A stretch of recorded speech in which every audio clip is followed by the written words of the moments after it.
दोस्तों, क्या यूपी में एक साथ होंगे दो इस्तीफे? योगी सरकार में मची खलबली। यूपी से इस वक्त की सबसे बड़ी खबर सामने आ रही है। खबर है उत्तर प्रदेश में इस वक्त सियासी भूचाल जारी है। जिस तरीके से लगातार नेताओं का दिल्ली आना जारी है, ऐसे में उत्तर प्रदेश के सियासी हलकों में तरह तरह की खबरें आ रही है।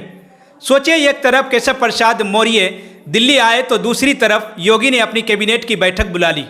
अब इसमें क्या मंथन होगा, ये दिलचस्प रहेगा और जो भी इस पर अपडेट आएगी सबसे पहले आप तक पहुंचाएंगे।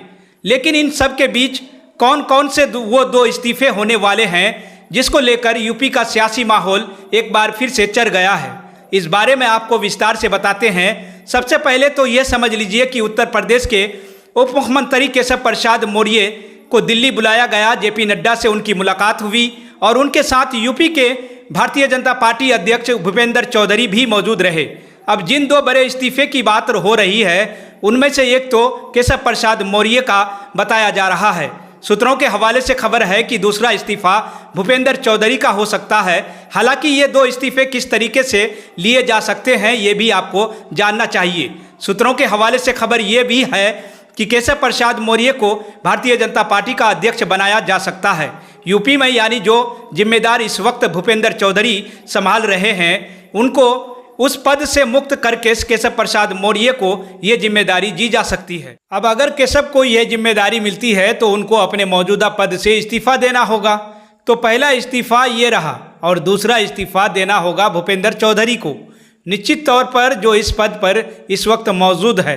सबसे बड़ी बात, भूपेंद्र चौधरी का कार्यकाल भी लगभग पूरा ही होने को है और ऐसे में इस पद को उनको वैसे भी छोड़ना पड़ेगा। और सबसे बड़ी बात, ये एक तीर से दो निशाने करना किसे कहते हैं, ये भारतीय जनता पार्टी से बेहतर कोई नहीं समझता, ना ही जानता। और शायद इसलिए इस केस में भी यही माना जा रहा है। कैसे होंगे एक तीर से दो निशाने, अब यह समझिए।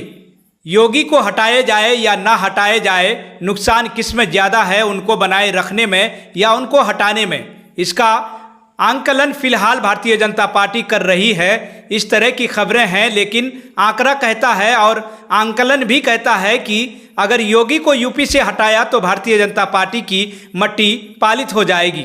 और शायद इसलिए योगी के चेहरे पर 2027 में एक बार फिर से चुनाव लड़ने के लिए भारतीय जनता पार्टी तैयार है।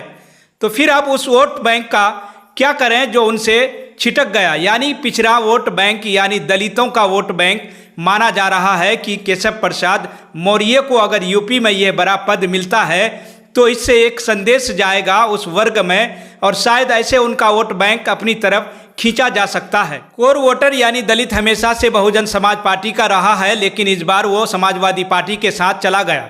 अब उम्मीद है भारतीय जनता पार्टी को कि अगर केशव प्रसाद मौर्य को आगे किया जाता है तो ओबीसी वोट बैंक उनके खाते में आ जाएगा। योगी को भी नहीं हटाना पड़ेगा और सारी चीज़ें जैस की तैस होती चली जाएगी। ऐसे में माना जा रहा है कि ये जो बैठकों का दौर चल रहा है, यह इसलिए चल रहा है। बहरहाल आप इस खबर को लेकर क्या राय रखते हैं, कमेंट सेक्शन में अपनी राय हमें ज़रूर लिखें।